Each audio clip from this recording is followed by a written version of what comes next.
Hello everyone. आज हम एक बहुत ही इम्पोर्टेंट आईसी के बारे में जानेंगे जिसका नाम है ओपैम्प। ये एक छोटी सी आईसी ज़रूर है पर ये इलेक्ट्रॉनिक सर्किट में बहुत ही ज़्यादा यूज़ होती है। सो ओपैम्प होता क्या है? तो as a name suggest, op amp is operational amplifier. So क्या मतलब निकला इसका ऑपरेशनल एम्पलीफायर का? आज हम इसको प्रैक्टिकल इन चीज़ों को समझेंगे।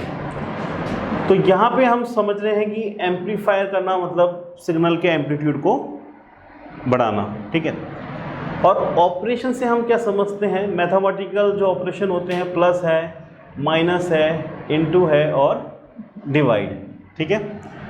यहाँ पे हम क्या कर रहे हैं? ऑपरेशन कर रहे हैं, ठीक है।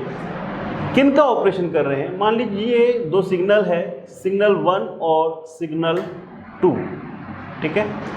तो दो सिग्नल्स के बीच में हम उसका प्लस, माइनस, इनटू और डिवाइड कर रहे हैं। अब क्यों कर रहे हैं? बहुत सारे ऐसे सर्किट्स होंगे वहाँ पे आपको सिग्नल को प्लस करने की ज़रूरत होती है, माइनस करने की ज़रूरत होती है, जिसको हम प्रैक्टिकली समझेंगे। बट फिलहाल आप ये समझ लीजिए कि ये जो ऑपरेशन के लिए हम यूज़ कर रहे हैं, इसके साथ में ओपैम्प के और भी फंक्शंस है जो कि बहुत ही इम्पोर्टेंट होते हैं। तो एज अ कंपैरेटर ये ओपैम्प आईसी यूज़ होती है। कंपैरेटर क्या होता है? जैसे आपने देखा होगा कि सैनिटाइजिंग सिस्टम है, तो उसमें क्या लिखा हुआ है? उसमें अपना IR सेंसर्स है, ठीक है। अब अगर हमने हैंड को हम अगर पास में ला रहे हैं तो सैनिटाइजर ऑन हो रहा है, अदरवाइज वो ऑफ हो रहा है, ठीक है। तो अगर हम हैंड को पास ला रहे हैं तो एक सिग्नल है, और जब हैंड को उससे दूर जा रहे हैं तो सिग्नल की एब्सेंस है, ठीक है। तो वो जो सिग्नल है उसको एक कंपेयर किया जाता है, एक रेफरेंस सिग्नल से हम लोग कंपेयर कर रहे हैं, ठीक है। अगर वो रेफरेंस सिग्नल से ज़्यादा है तो हमको आउटपुट मिल रहा है, मान लीजिए हाई वोल्टेज मिल रही है, मान लीजिए 5 वोल्ट मिल रही है। और अगर रेफरेंस से वो दूर जा रहा है तो हमको क्या है, वो आउटपुट 0 मिल रहा है। और ये जो 5 वोल्ट और 0 वोल्ट की जो ट्रांजिशन हुआ, तो जो अगर 5 वोल्ट होता है तो हम एक रिले को ऑन कर देंगे, और जैसे ही रिले ऑन होगी तो एक वो पंप को, वाटर पंप को ऑन कर देगी, और जिससे हमको सैनिटाइजिंग जो है हमारे हैंड्स पे आ जाएगा, ठीक है। तो यहाँ पे एज अ रेफरेंस के लिए, एज अ कंपैरेटर के लिए हमारे ऑपरेशन एम्पलीफायर हम लोग यूज़ करते हैं, ठीक है। इसके साथ साथ में एक और इम्पॉर्टेंट प्रॉपर्टी होती है ऑपरेशन एम्पलीफायर की, कि ये सिग्नल को स्टेबिलिटी प्रोवाइड करता है, सिग्नल को स्टेबिलिटी प्रोवाइड करता है। और उस सर्किट को हम बोलते हैं वोल्टेज फॉलोअर सर्किट, जिसके बारे में हम अभी समझेंगे। अब इसका क्या मतलब है? इसका मतलब ये है कि कोई हमारा वोल्टेज सोर्स की तरह एक्ट हो रहा है, और वो वोल्टेज है, मान लीजिए 2 वोल्ट की वोल्टेज है, ठीक है। अब मैंने इसको कनेक्ट कर दिया है एक लोड से। जैसे ही मैंने इसको लोड से कनेक्ट किया तो ये जो सोर्स था मेरा, इसकी वोल्टेज ड्रॉप हो गई 1.5 वोल्ट, ठीक है। क्योंकि ये वीक सोर्स था, और ये मान लीजिए 1 एम्पेयर करंट चाह रहा था, या फिर मान लीजिए 0.1 एम्पेयर करंट चाह रहा था, पर ये इसको 0.1 एम्पेयर करंट नहीं दे पाया, ठीक है। तो इसकी वोल्टेज यहाँ पे ड्रॉप हो गई, ठीक है। अब हमको क्या करना है इन दीज कंडीशंस? इस वोल्टेज सिग्नल को, 2 वोल्ट को, हमको ओपैम्प में फीड करना है, ठीक है। इस प्रकार से ओपैम्प में फीड करके इनपुट किया, और आउटपुट से जब हम अगर इस सिग्नल को ले रहे हैं तो इस सिग्नल में अगर अब हमने यहाँ पे लोड लगाया है, तो यहाँ पे जो डिज़ायर्ड आउटपुट मिलना चाहिए, लोड के अक्रॉस जो करंट आनी चाहिए, वो आराम से आ पा रही है, जो यहाँ पे पॉसिबल नहीं हो रहा था। But with the use of this op amp we can deliver that amount of current, और without dropping the voltage here. So these are the main functions here. और इसके अलावा एक और जो फंक्शन है जो इम्पॉर्टेंट है यहाँ पे, वो यूज़ होता है as a switching level. As a switching level opamp use होता है। सो स्विचिंग लेवल क्या होता है? मान लीजिए आप एक माइक्रो कंट्रोलर से आप एक इन्वर्टर रन करना चाह रहे हैं, और माइक्रो कंट्रोलर का जो सिग्नल है वो 5 वोल्ट का है, ठीक है। और जो आपका जो मॉसफेट जिसको आप ड्राइव कर रहे हैं वो 12 वोल्ट का सिग्नल है। तो आपने क्या करना है कि आपका जो माइक्रो कंट्रोलर का जो सिग्नल है वो आपको ऑप एम्प में फीड करना है, ठीक है।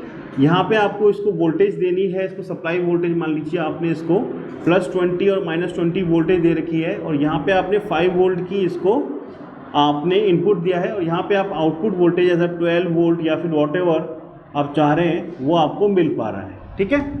तो यहाँ पे एज अ स्विचिंग लेवल भी हम ऑप एम्प को यूज़ करते हैं। तो यहाँ पे आपको काफ़ी चीज़ क्लियर हुई होगी मेरे ख्याल से ऑप एम्प के फंक्शन के तौर पे। अब मैं आपको नेक्स्ट चीज़ बताता हूँ कि type of functions, type of op amps क्या कौन कौन से होते हैं। सो फ्रेंड्स, सबसे पहले हम समझते हैं ऑप एम्प का जो बेसिक स्ट्रक्चर है वो क्या है।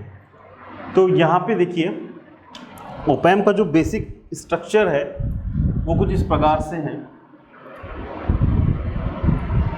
इसको हम इस प्रकार से डिनोट करते हैं, और यहाँ पे एक इसका प्लस एंड होता है, इनपुट एंड होता है जिसको हम नॉन इन्वर्टिंग एंड बोलते हैं, इसका माइनस एंड होता है जिसको हम इन्वर्टिंग एंड बोलते हैं, और ये इसका एक आउटपुट पिन है। अगर मैं बात करूँगा यहाँ पे LM358 की या फिर MCP602 ऑप एम्प की, तो यहाँ पे ये प्लस है, ये माइनस है, तो ये पिन नंबर 3 होती है इसमें, पिन नंबर 2 इसमें होती है, और 1 नंबर का ये आउटपुट है, ठीक है। तो मान लीजिए अगर आप इसमें इनपुट फीड कर रहे हैं, तो यहाँ पे आपका ये सिग्नल है जिसका नाम है V1, और यहाँ पे आपने एक रेजिस्टेंस लगाई है 10 किलो ओम की, और यहाँ पे आपने क्या किया है कि यहाँ पे आपने 10 किलो ओम रेजिस्टेंस लगा के इसको ग्राउंड कर दिया, और यहाँ पे एक रेजिस्टेंस लगाई है जिसका वैल्यू है 100 किलो ओम, और इसको मैं RF बोल रहा हूँ, इसको मैं अगर R1 बोल रहा हूँ, और ये मेरा V0 है, ठीक है। तो यहाँ पे ये सिग्नल क्या हो रहा है, ये एम्पलीफाई हो रहा है, और V0 इज इक्वल टू क्या होता है यहाँ पे 1 + RF divided by R1 into V1। अब RF बाय R1 क्या है यहाँ पे 100 डिवाइड बाई 10, मतलब कि 10 हो गया, और 10 + 1 कितना हो गया 11 हो गया, तो 11 इंटू V1, ठीक है।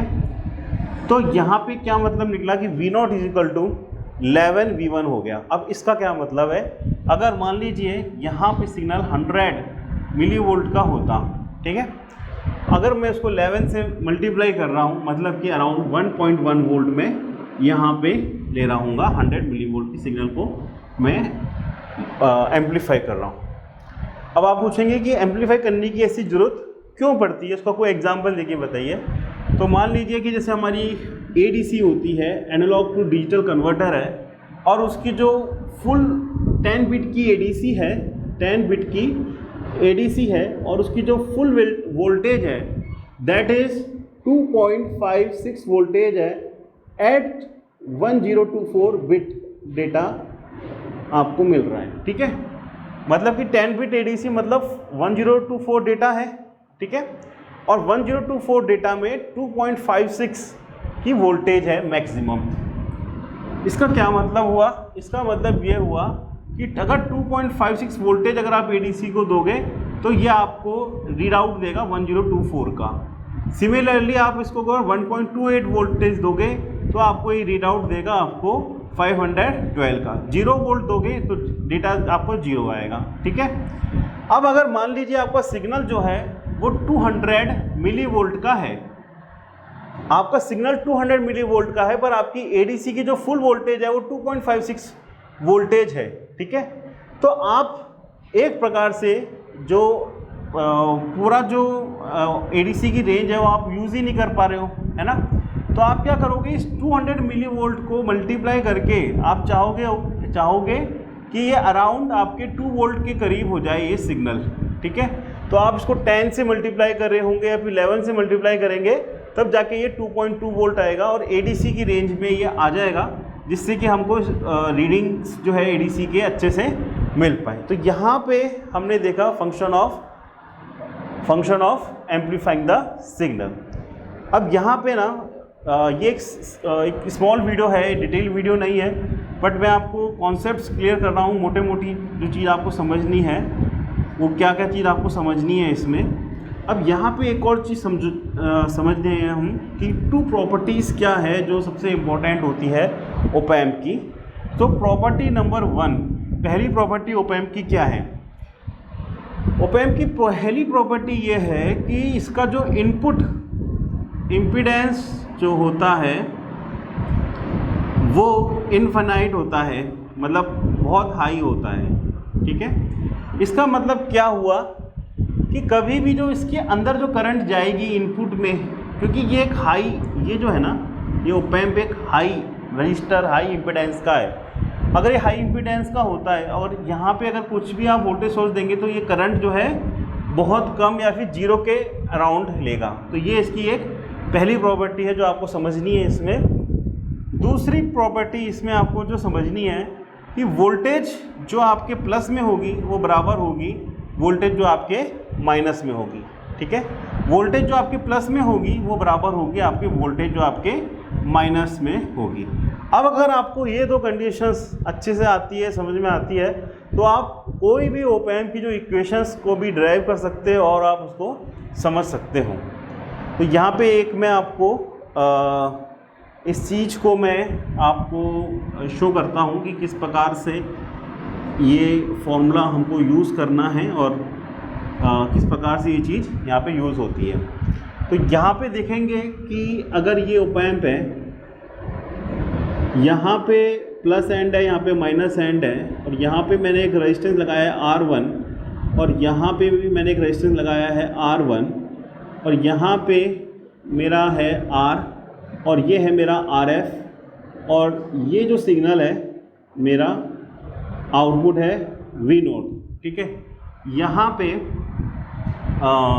यहाँ पे मैंने R1 है और इसको मैंने ग्राउंड कर रखा है। अब आप देखो ये सिग्नल है V1।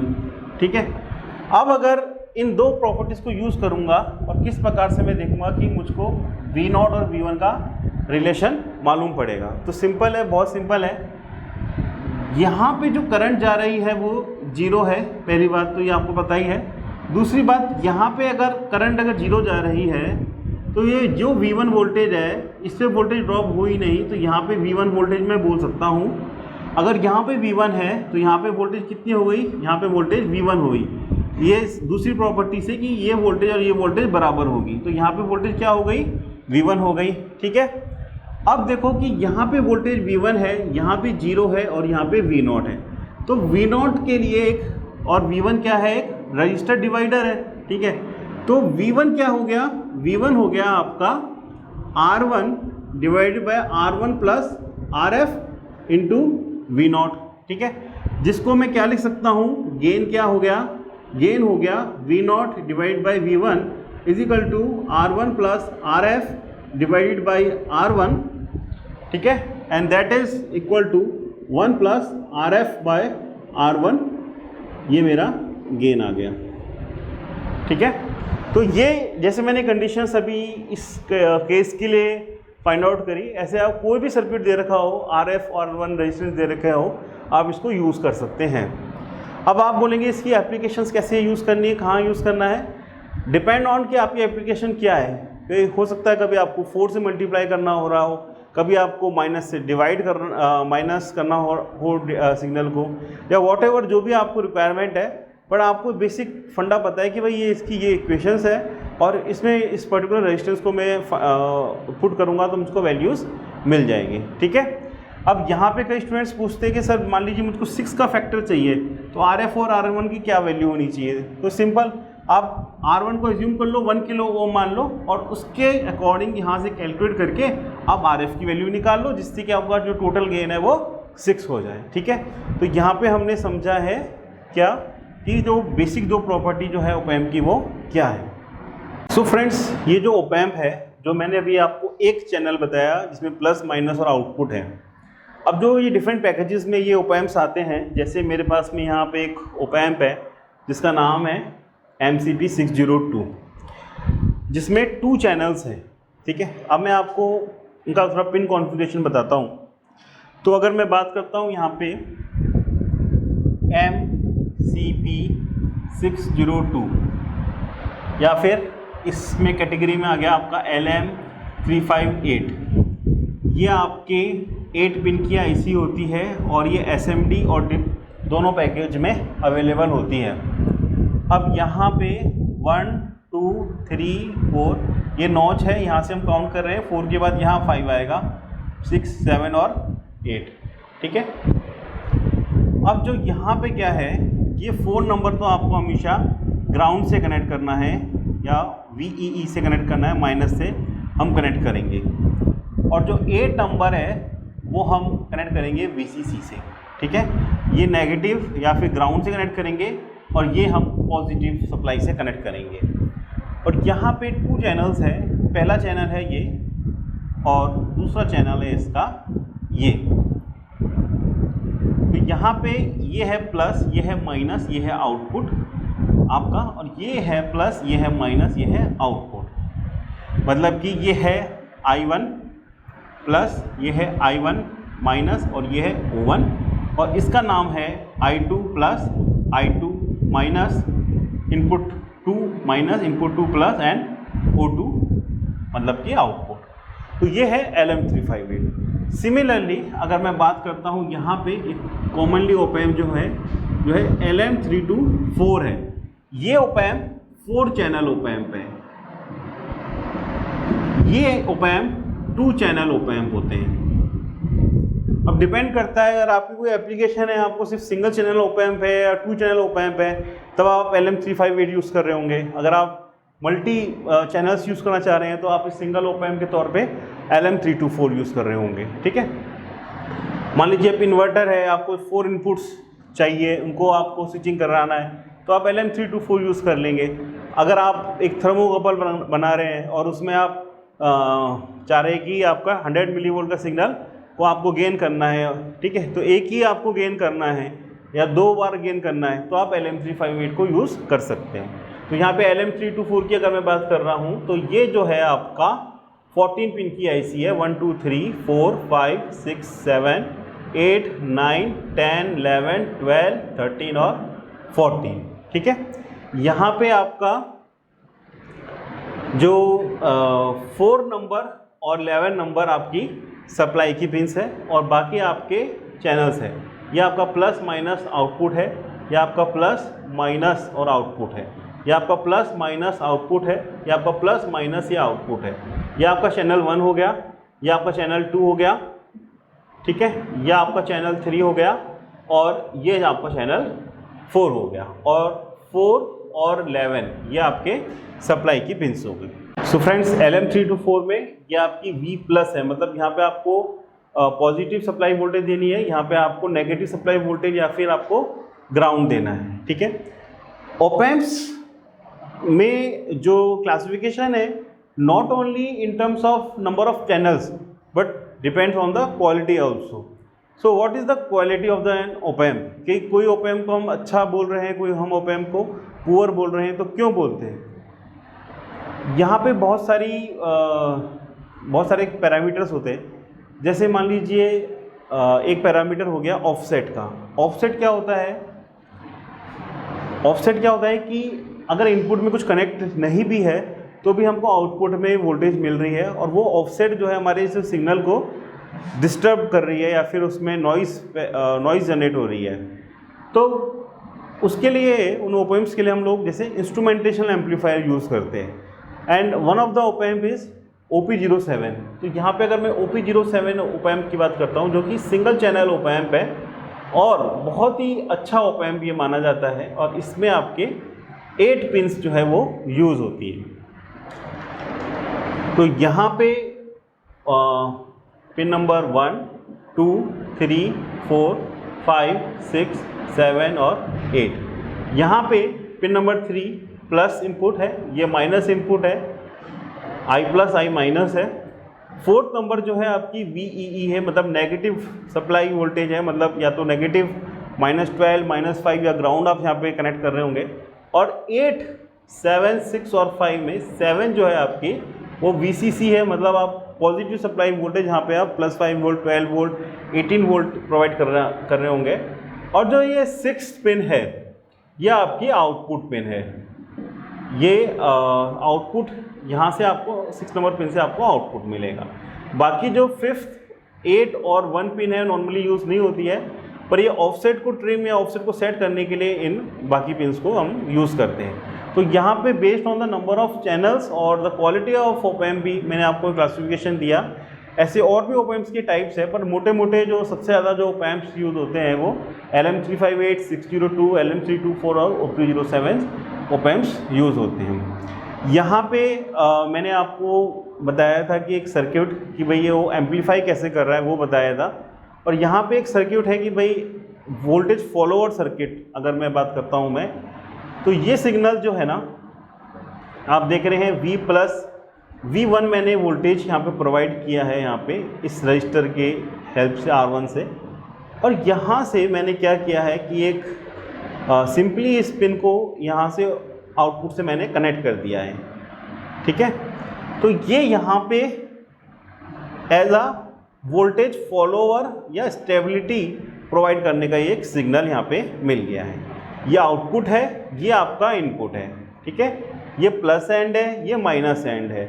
यहाँ पे V1 वोल्टेज है तो यहाँ पे भी V1 वोल्टेज हुई, और यही V1 वोल्टेज आपको यहाँ पे आउटपुट पे मिली। बट ये जो सिग्नल आपको जो फाइनली मिला ये आपको एक स्टेबल सिग्नल मिला। तो यहाँ पे हमने देखा कि as a use of voltage follower. यहाँ पे कुछ और सर्किट्स है जो ओपैम्प में मैं बस शॉर्ट में आपको बताना चाहता हूँ इस छोटे से वीडियो में। तो मैं बात करता हूँ यहाँ पे ओपैम्प की, तो एक हमारा कंपैरेटर की तरह हम लोग यूज़ करते हैं जनरली। तो ये ओपैम्प होता है, ये प्लस है, ये माइनस है, ठीक है। कंपैरेटर की तरह अगर मुझको यूज़ करना है तो मैं मेरा सिग्नल 1 आ रहा है, ठीक है। सिग्नल 1 को मैंने कनेक्ट कर दिया है प्लस से। मान लीजिए मेरा हैंड सैनिटाइजिंग का सिस्टम है और IR LEDs में यूज़ कर रहा हूँ, और यहाँ पे IR LEDs का जो आउटपुट है वो सिग्नल 1 पे मुझको यहाँ पे मिल रहा है। यहाँ पे मैंने एक पोर्ट लेके, मतलब जिसमें वोल्टेज में यहाँ पे सेट करके डिज़ायर्ड वोल्टेज मैंने सेट करना है, ये मेरा ग्राउंड है, और ये पिन नंबर को मैंने माइनस से कनेक्ट कर दिया, ठीक है। अब अगर जैसे मैं इस पोर्ट को घुमाऊंगा तो यहाँ पे मेरी जो वोल्टेज है वो 0 to 5 वोल्ट मुझको वेरी हो रही है, ठीक है। अब आप देखो कि बात ये है कि जब मैं हैंड्स पास में लेके आ रहा हूँ तो सिग्नल की वोल्टेज हो जाती है 3 वोल्ट, ठीक है। अदरवाइज अगर हैंड्स दूर है सिस्टम से तो वोल्टेज हो रही है मान लीजिए 1 वोल्ट हो रही है, ठीक है। तो इन दोनों के बीच में एक वोल्टेज हो गई, मान लीजिए मैंने 2 वोल्ट यहाँ पे माइनस में दे दिया। अब अगर जैसे ही मैं हैंड को लेके आया तो 3 से ग्रेटर है, तो क्या होगा कि यहाँ पे सिग्नल में आउटपुट आ जाएगा, पल्स आ जाएगी। और जैसे ही मैंने हैंड्स को दूर ला जाता हूँ तो ये पल्स क्या है वो 0 पे आ जाएगी। और यहाँ से मैं रिले को ऑन कर लूँगा इस सिग्नल से, और रिले को ऑन करते हुए एक पंप ऑन होगा और मुझको वो सैनिटाइजिंग लिक्विड डिस्पेंस कर देगा। तो एज अ कंपैरेटर इसको हम इस प्रकार से यूज़ कर सकते हैं। सो फ्रेंड्स, एक शॉर्ट वीडियो था आपको बेसिक ऑफ ओपैम्प्स को समझाने के लिए। अगर आपके पास में स्टिल कोई डाउट्स है तो आप कमेंट्स में लिख सकते हैं, और अगर आप कुछ और इलेक्ट्रॉनिक्स टॉपिक्स में नॉलेज चाहते हैं बेसिक, तो आप कमेंट में हमको रिक्वेस्ट कर सकते हैं। और फ्रेंड्स, अगर आप इलेक्ट्रॉनिक्स में अपनी स्किल्स को इम्प्रूव करना चाहते हैं, इन्हांस करना चाहते हैं, तो आप इंडस्ट्री ओरिएंटेड स्किल्स ज़रूर सीखिए, जैसे कि PCB डिज़ाइनिंग और micro controller programming, embedded system. और अगर आप T2P स्किल्स है, ये स्किल्स सीखना चाहते हैं, तो आप हमको कमेंट सेक्शन में एक फॉर्म है उसको आप फिल कर सकते हैं, और हम आपको उसका जो कोर्स का प्रोस्पेक्टस है वो हम आपको प्रोवाइड कर देंगे। और साथ में अगर आप वेबसाइट हमारी विज़िट करना चाहें तो वेबसाइट विज़िट कर सकते हैं t2pskills.com। सो फ्रेंड्स, अभी तक के लिए इतना ही, और ज़रूर कमेंट कीजिए कि वीडियो आपको कैसा लगा और कैसे वीडियोस आप चाहते हैं कि हम लोग बनाएं जिन टॉपिक्स में, और इस वीडियो से रिलेटेड अगर आपको कोई डाउट है तो आप ज़रूर पूछें। Thanks everyone.